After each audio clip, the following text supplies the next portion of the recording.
Hi, welcome to First Pages. I have an autumn themed story for you today. It is a historical romance by Hildy McQueen called Amelia, an Autumn Bride. The sun rose, as did Amelia Fields. Dawn should have been a restful, peaceful time, but it was not. The hours before her aunt and uncle woke were not Amelia's favorite. There was the fact, however, that during this time was when she got much accomplished in order to keep busy and not have time to think, ponder, or allow her mind to linger on displeasing things.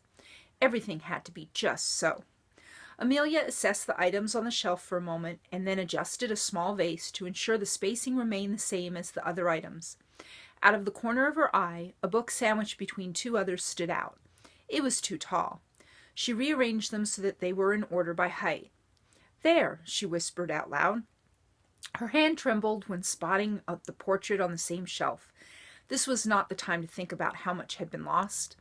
Everything happened for a reason, and that people she loved had been taken from her didn't matter. What was important was to fill every moment, to keep busy, ensure her days were full, and every item she owned be just right and kept safe. Her lips curved at catching sight of a cat outside the window.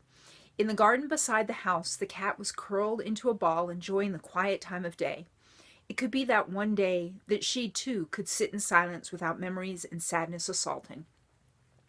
How wonderful it would be if the memories would not be so haunting. It could come to be that upon stopping and being quiet, sorrow and guilt would not assail. However, for now, what matters was each second, to keep moving to ensure things were just right. Just right. "Good morning," Amelia said upon the housekeeper Harriet's arrival. The woman carried a huge basket brimming with fresh vegetables and a package of who knew what. In her usual way, she walked in prepared to start the day. The woman was efficient and constantly moving, which often made Amelia wonder how she could maintain such a pace. Harriet's lips curved into a wide smile. "It is a great day." She motioned to the doorway. "Have you been out there? My goodness, it's a beautiful morning. I told Milton this morning not to linger in bed. He'd miss the entire morning." Harriet's husband was the town shoe cobbler. Everyone knew not to go to the shoe shop until late in the morning, as Milton was not one to get up early. "Did he get up?" Amelia asked while chuckling. "Oh, yes, he did. I pulled the blankets off the bed and brought them with me to wash." The woman hustled to the stove. "I am a bit late. Your aunt and uncle will be down for breakfast any moment." She lifted a pot cover and sniffed. "I see you've already begun cooking." "Yes, I found myself without anything to do, so I am boiling beans for later today. I thought we could add them to the leftover ham." Amelia loved to cook and often helped Harriet. "I've also sliced bacon for breakfast and sliced the bread, so all you have to do is pop it in the oven." Harriet's mouth fell open.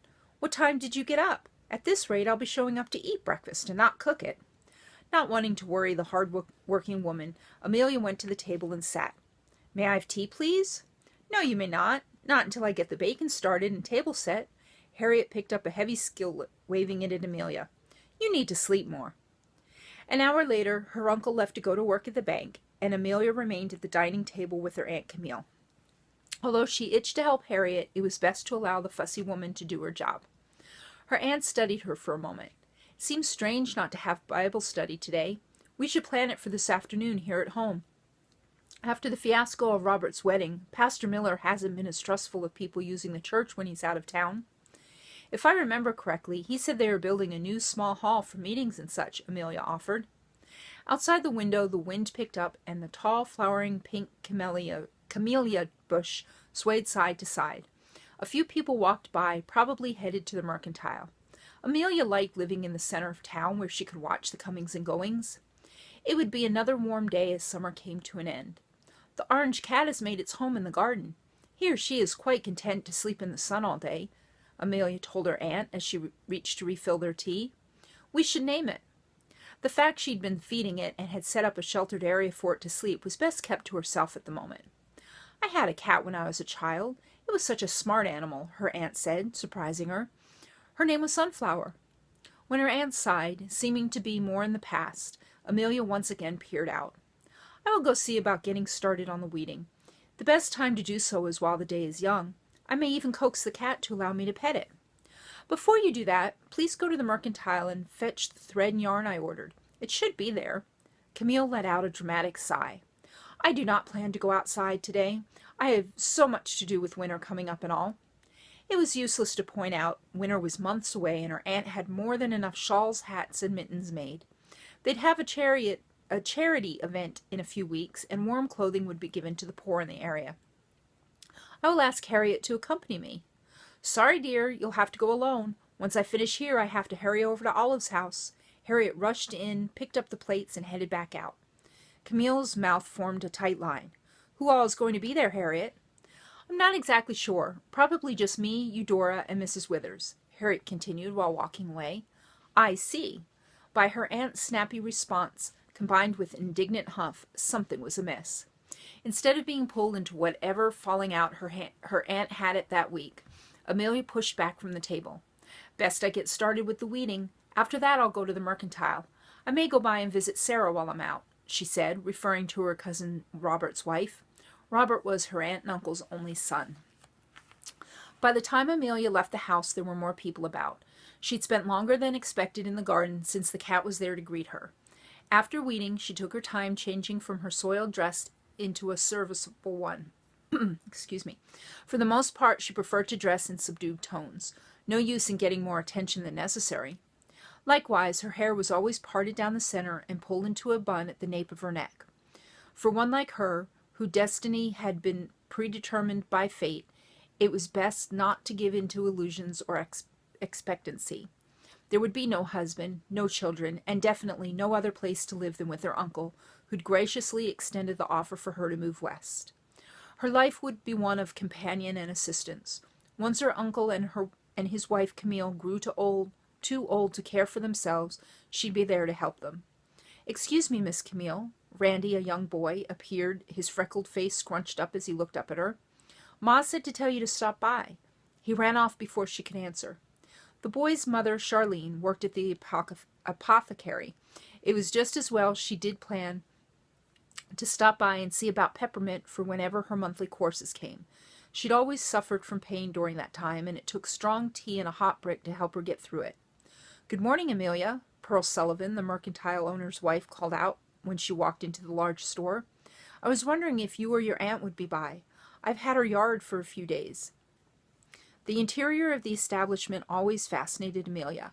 Every shelf was replete with all kinds of items organized by type and grouped together in a way that made the most sense.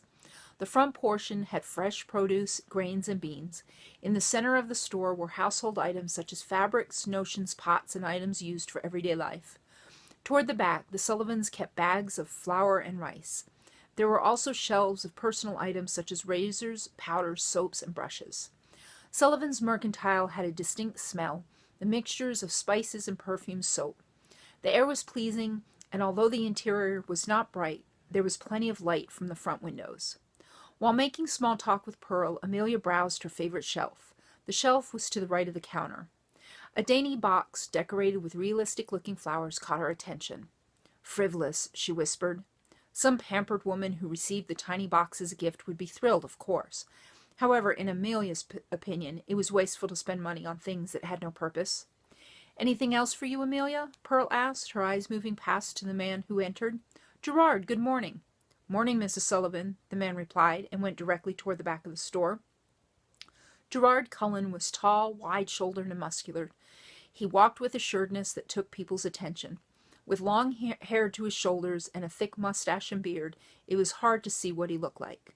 He weaved through the items displayed, moving with assuredness through the tight spaces. Amelia went to the opposite side of the store when the fabrics caught her attention. You have some wonderful new colors since I was here last. Ah, yes, just came in the day before yesterday. I'm particularly fond of the blue. Mrs. Sullivan bustled to the table where she displayed the new reams of fabric. What do you think? She unfolded some of the fabric and spread it across the others. The pale blue was indeed beautiful. Amelia couldn't help but look toward Gerard Cullen. He had blue eyes, which the fabric would bring out. It is a very nice color. I'll take some. With her purchases finalized, Amelia decided to pay a young boy who stood outside to deliver them to her house. Once the boy rushed off with the parcels, she was free to continue on to the apothecary. She turned just as Gerard walked out of the store, and they collided. So, it sounds as if Amelia may have found someone so that she won't be a spinster living with her aunt and uncle forever. If you'd like to find out what happens in Amelia and Autumn Bride, please click on the buy links in the description. And I hope you enjoy this historical romance by Hildy McQueen. Have a great day, and as always, happy reading.